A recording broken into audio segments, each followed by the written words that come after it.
to show solidarity with the people of Sudan.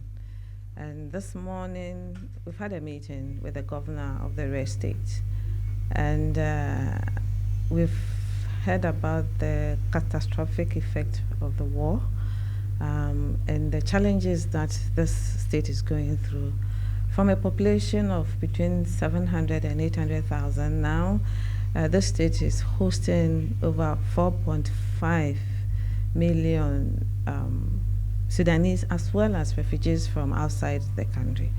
And the generosity of the African culture is coming through, as according to the governor, they don't consider IDPs as in IDPs, but indeed as part of the community, and they are being taken care of by individuals, various families.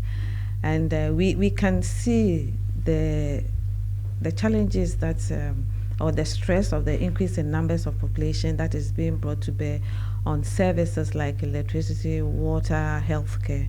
And so as the African Union, we are offering to collaborate with Sudan to provide technical assistance in areas like the health system, recovery, as well as disease surveillance, and the recovery of the whole social fabric of Sudan.